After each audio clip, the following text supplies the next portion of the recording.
These 6'1" fish look almost identical, yet one surfs like a razor blade and the other one is an absolute dream to ride. By the end of this video today, I'll be sharing with you some of the subtle differences to be aware of other than just the length of the board and the board type. We're going to go deeper into things like rocker, rails, foil, bottom contour and construction types so that I can help you pick the right board for you. If you're an intermediate surfer like me, then spending money on the wrong board is going to set you back and waste your time, and you're going to have to end up selling it, like I'm going to have to do with one of these boards, because let's face it, they're almost identical to look at, but one of them I get such a better surf on, I'm always going to pick that and the other one has to go.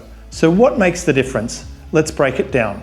So let's start with these two fish. This one is an SJS fish and it would be lucky to be breaking 40 litres for volume. This one is a Febs fish and it comes in at 44 litres. That is a 10% difference and they're exactly the same length. They're both 6'1". The Febs fish is made out of EPS or spine tech.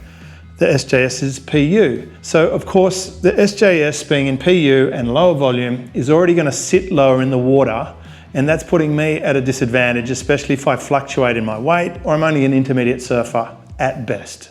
When I got this SJS, I thought it was the right size for me. I mean, it's 6'1", it's 21 3/4 by 2 7/8. So on paper, that looks good. But when you actually get the board, you realize it's got quite a lot of rocker. It has incredibly razor sharp rails, especially in the tail, and the rails slope away and they're super thin. So what happens is this board gives razor sharp performance. And I also noticed the fins are a little bit further forward. So because I'm only an intermediate surfer, it actually sat way lower than I thought. He doesn't publish volume, but I'm pretty certain it's under 40 litres, this board. And that's about 5 litres or 4 litres less than I'm usually riding on such a short board. What it means is every time I've gone out and the waves get bigger, I'm struggling to get into the wave. Also, when I am on the wave, it is like a ricochet. And so this board is becoming difficult to surf versus the Febs fish. Here we have a Febs fish, exactly the same length, it's 6'1". This one is actually 6'1", 21.5", so it's not as wide as the SJS, and it's 2 3/4, so it's not as thick. However, that's where some of the similarities end. When you have a look at this board, you can see it has a slightly flatter rocker. It's still scooped up in the nose because it's still a performance-y fish, but the rails are way thicker. It has a lot more foil through here. It has a wider tail and it has the fins a little further back, not all the way back like you could see in some other fish, but fair way back, which means it lends itself to more keel-like fins, which for me really stabilizes it down. I've ridden this board with the Mikey February keels and it was so instant and so responsive. I would never want to go more responsive than that. But with these keels, it settles it down even more. It gives it more drive for a big guy like me. And this board has a better wave range for me because I can get onto the waves even when it's getting a little bigger. It is as fast as you could imagine. Clearly there's a lot of footage of this board being surfed by people who are way better than I am, but they are chalk and cheese. This thing is a dream, and I would always pick this board over that board from now on. There's never a time where that board will be better unless I were to drop 10 or 12 kilograms and suddenly be able to surf better than I can. But the interesting thing here is this board is the same length, but it is narrower and not as thick on paper as the SJS, but it's carrying 44 litres of volume. Let's have a look at the rocker on each of these boards. So on the SJS, you can see there's quite a lot of rocker on the nose and there's actually quite a lot of rocker on the tail. So because it's more bendy, it's harder to paddle, but it turns better. And now we'll have a look at the rocker on the Febs fish. There's plenty of nose rocker on the Febs fish. It's got a real flip up in the nose. That means it's actually really good to paddle into whitewash. It just goes over the top of it. Then when we get to the tail, there is less rocker in the tail. So that means this back part of the board has got less bend in it, which means it's pretty fast. But also when you are sort of in the middle and the back section of the board, apart from being fast, it is a bit easier to paddle around. Even though it's not as wide and it's not as thick, it's got a lot more thickness in other areas. So let's look at the rails next. When we look at the rails, you can see the Febs fish on top there has much thicker rails all the way along.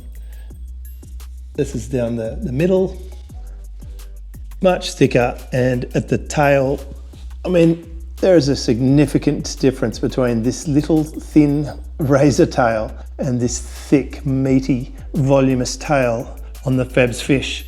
So you can see why one of them paddles and floats better than the other. Let's have a look at the bottom shape. The Feb's fish is flat, goes into a super subtle single, then into a double concave.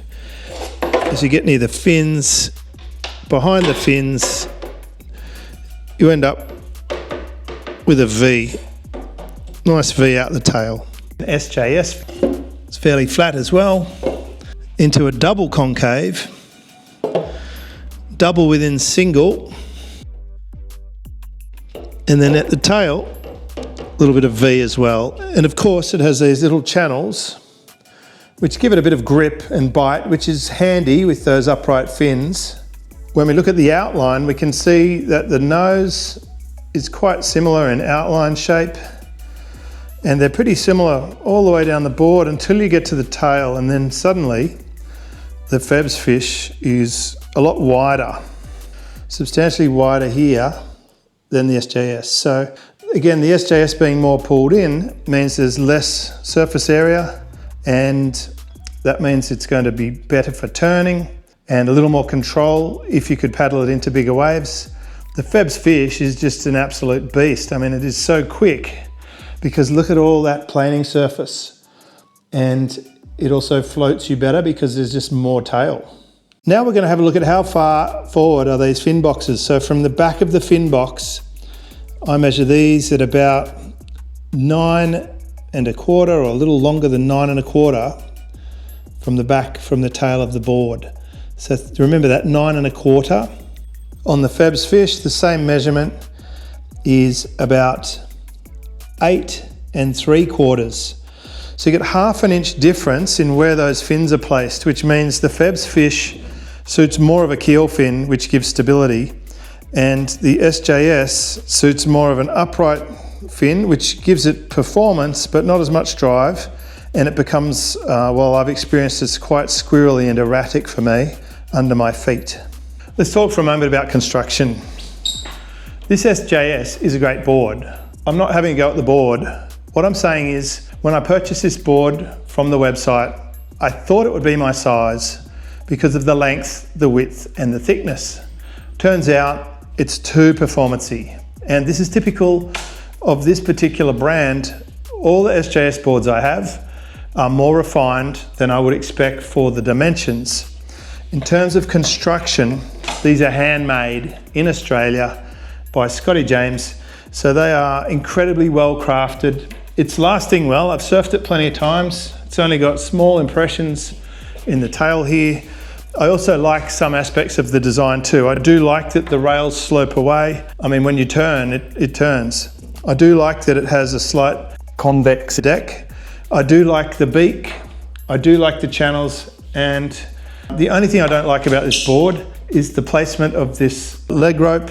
It's always catching my feet. I really wish it was on a side, but it's a beautifully crafted board, well made, and they're also very reasonably priced. You can buy these things a lot cheaper than you have to pay for mass-produced boards, so that's in its favour as well. I think it would be worth speaking to the shaper and getting a custom design instead of taking something from stock, unless you are absolutely certain, or you could go down and put it under your arm. That's the lesson I've learned from this. This Feb's fish is made in Australia, and so I've found that the quality of this seems okay so far. It's holding out well to the surfs. I'll also say that I've never had a bad Channel Islands board. I've had the CI Mid Twin. I had 2 CI Twins. They were the first ones I had. I absolutely love those CI Twins, and I'm really enjoying this. Every single Channel Islands board I've had has been excellent, and they've all been made really well. They do cost a little more, but with Spine Tech and being such a popular board, it will also sell for way more than a less known brand like that. I'll get more money back for this board if I were to sell it, which is ironic because I'm not going to be selling this, than I will with this board, which I am going to be selling. I'm going to lose a lot of money because it's not as well known a brand.